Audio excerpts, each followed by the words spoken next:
नमस्कार दोस्तों। आज का हमारा टॉपिक एनसीईआरटी क्लास 6 का चैप्टर 2 जिसमें विविधता एवं भेदभाव के बारे में हम चर्चा करेंगे। हमारा देश विविधताओं से भरा है। हमारे देश में कई तरह की भाषाएं बोली जाती हैं, कई तरह के धर्मावलंबी लोग रहते हैं, कई तरह की जातियां हैं, कई तरह की भौगोलिक विविधता है और विविधता अक्सर भेदभाव का कारण भी बन जाता है। किसी से भाषाई आधार पर भेदभाव किया जाता है, किसी पे धर्म के आधार पर भेदभाव किया जाता है। तो हम पहले अपनी पहचान के बारे में बात करते हैं, जैसे हमारी वेशभूषा, हमारा दाढ़ी रखने का तरीका, हमारे लंबे बाल, हमारी पगड़ी या हमारे कपड़े का प्रकार, ये सब हमारी पहचान का हिस्सा है। हिंदू धोती कुर्ता पहनते थे, सिख कुर्ता और पैजामा पहनते थे, मुस्लिम भी कुर्ता पैजामा पहनते थे, लेकिन उनका पैजामा अलग टाइप का है, उनकी टोपी अलग टाइप की है। सिखों की पगड़ी अलग है, राजस्थानी लोगों की पगड़ी अलग है। इस तरह से हम लोगों को दूर से देख करके ही पहचान लेते हैं कि ये इस कपड़े का है तो ये हमसे अलग व्यक्ति है। लोग अलग अलग तरह के उत्सव भी मनाते हैं, जैसे हिंदू दीपावली मनाते हैं, दशहरा मनाते हैं, होली मनाते हैं, मुस्लिम मुहर्रम मनाते हैं, ईद मनाते हैं, क्रिश्चियन गुड फ्राइडे मनाते हैं, क्रिसमस मनाते हैं। इसी तरह से विभिन्न धर्मावलंबियों का अलग अलग उत्सव भी है और भारत में लगभग 1600 भाषाएं बोली जाती है। हमारा भोजन भी हमारी विविधता का एक प्रकार है। कई तरह के लोग अलग अलग तरह के भोजन किया करते हैं। कुछ लोग शाकाहारी हैं, कुछ मांसाहारी हैं, कुछ सर्वाहारी हैं। और शाकाहार और मांसाहार का प्रकार भी भौगोलिक आधार पर बदलता रहता है। जो लोग समुद्री तटों के पास होते हैं वो लोग, उन लोगों के खाने में मछलियाँ ज़्यादा होती हैं। तो इस तरह से हम देखते हैं कि जितनी भी चीज़ों की हमने चर्चा की है उन सब का इतिहास और भूगोल से बहुत बड़ा संबंध है कि हम कौन हैं, हम कहाँ से आए हैं, हम कहाँ रहते हैं। इन चीज़ों का हमारी पहचान पे, भाषा पे, उत्सव पे, हर चीज़ों पे बहुत प्रभाव है। तो ये हम पे निर्भर करता है कि हम इन चीज़ों को अच्छा मानते हैं या इन चीज़ों को बुरा मानते हैं। जैसे विविधता तो है, लेकिन अब किसी दूसरे का पर्व मुझे अच्छा लगता है या बुरा, किसी दूसरे का पहनावा मुझे अच्छा लगता है या बुरा, या किसी दूसरे पहचान वाले व्यक्ति को हम अपने साथ घुलने मिलने देने में कठिनाई तो नहीं महसूस करते हैं। ये चीज़ें विविधता हैं और विविधता हमारी समृद्धि का हिस्सा है। विविधता स्त्री और पुरुष के बीच में भी फर्क करता है। जैसे ये स्त्री है तो ये हवाई जहाज़ नहीं चला सकती, ये स्त्री है तो ये ट्रेन नहीं चला सकती, ये स्त्री है तो ये बाहर काम नहीं कर सकती, ये स्त्री है तो इसको देर से घर नहीं आना चाहिए। जबकि पुरुष के बारे में ये सारी चीज़ें नहीं होती हैं। तो कहीं ना कहीं हम एक नकारात्मक विचार किसी दूसरे लिंग के प्रति या स्त्रीलिंग के प्रति मान लेते हैं, जो कि सही नहीं है। उसके बाद हम कुछ पूर्वाग्रह बनाते हैं, जैसे इस भाषा के बोलने वाले लोग ऐसे होते हैं, इस धर्म के मानने वाले लोग ऐसे होते हैं, जो लोग नॉर्थ ईस्ट के होते हैं वो ऐसे होते हैं, जो लोग साउथ के होते हैं वो वैसे होते हैं, जो लोग ईस्ट के होते हैं वो कुछ अलग टाइप के होते हैं। लेकिन ऐसा कुछ नहीं है। किसी भी व्यक्ति के भाषा, धर्म, मूल इत्यादि पर आधारित कोई बात सर्वव्यापी नहीं होती। कोई किसी भी भाषा के बोलने वाला व्यक्ति गलत हो सकता है और किसी भी धर्म को मानने वाला व्यक्ति गलत हो सकता है। हम इस चीज़ को किसी के ऊपर थोप नहीं सकते कि कोई दूसरे धर्म का मानने वाला है तो वो व्यक्ति गलत है। सबका अपना अपना धर्म है और सभी अपने धर्मों को मान सकते हैं। लड़कियों के विरुद्ध पूर्वाग्रह हमारे समाज में चलता है। हम लड़कियों को हमेशा अंडर एस्टिमेट करते हैं, जो कि सही नहीं है। हम विश्व में 8 तरह के धर्म होते हैं और सभी धर्म भारत में मौजूद हैं।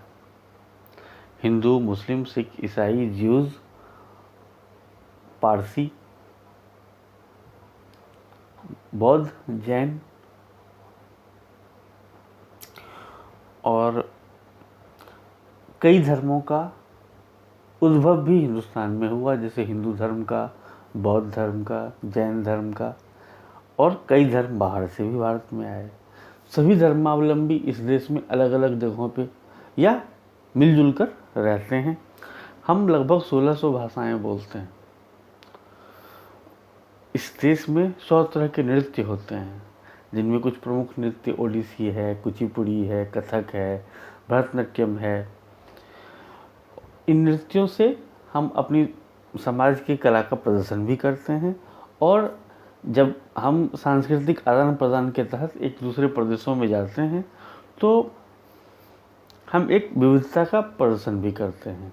इस विविधता से एक तरह से हमारी जो सांस्कृतिक विरासत है वो समृद्ध होती है, क्योंकि मान लिया जाए कि कोई एक टेस्ट, इसे खाने में सब लोग शाकाहारी हैं, चावल दाल और आलू की सब्जी खाते हैं, तो हर जगह अगर यही खाना खाया जाएगा तो वो एक रूपता हो गई।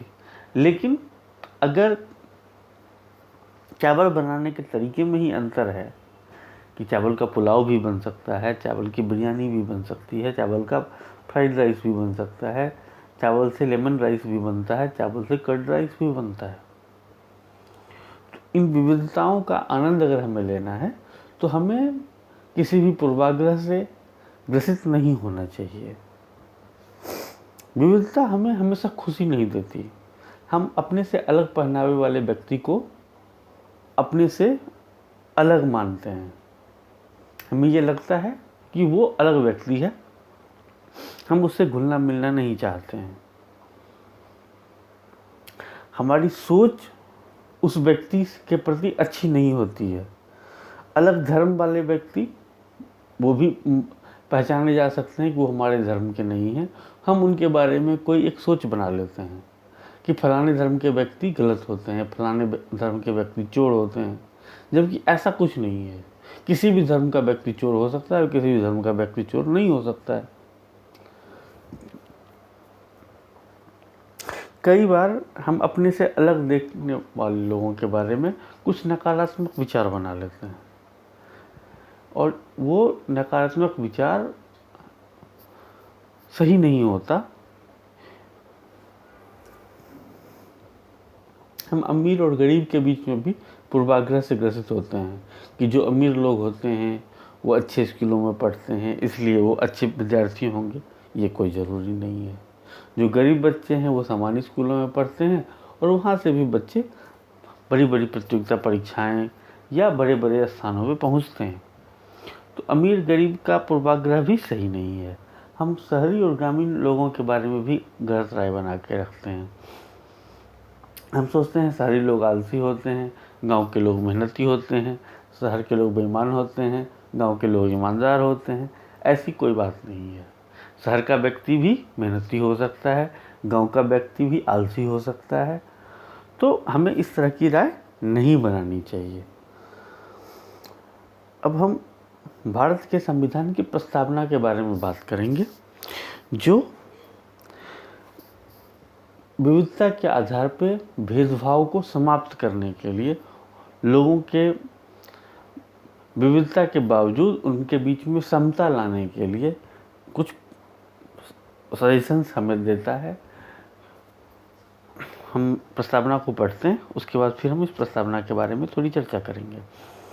इस प्रस्तावना को पंडित जवाहरलाल नेहरू के द्वारा लिखा गया था और ये संविधान का पहला पन्ना है।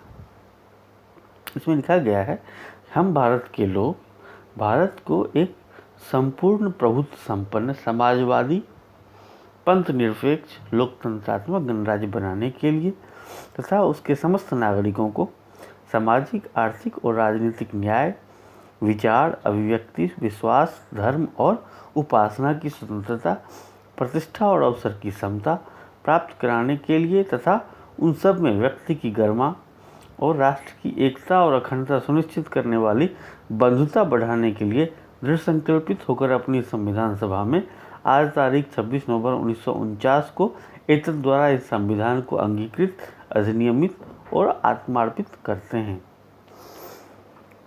इस प्रस्तावना में हम देखते हैं कि ये भारत के लोगों के द्वारा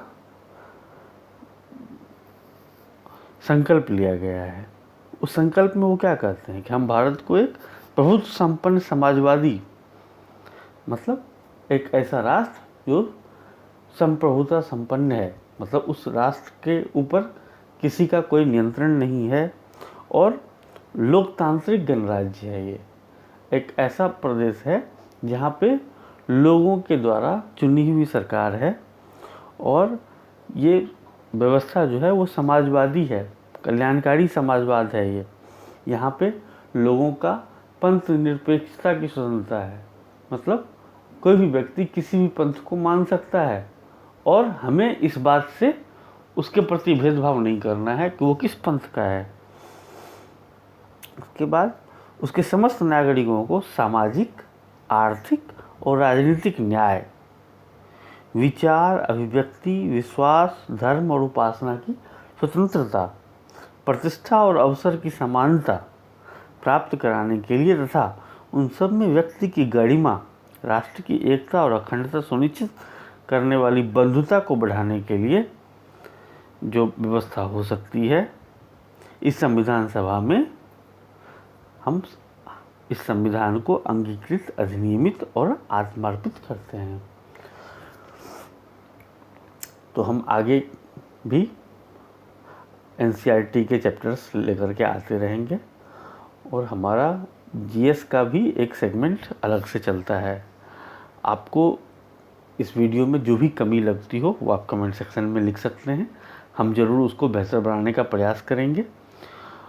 और अगर आपको ये वीडियो अच्छा लगता है तो प्लीज़ इसको लाइक और सब्सक्राइब ज़रूर करें एवं अपने दोस्तों को शेयर भी करें। बहुत बहुत धन्यवाद।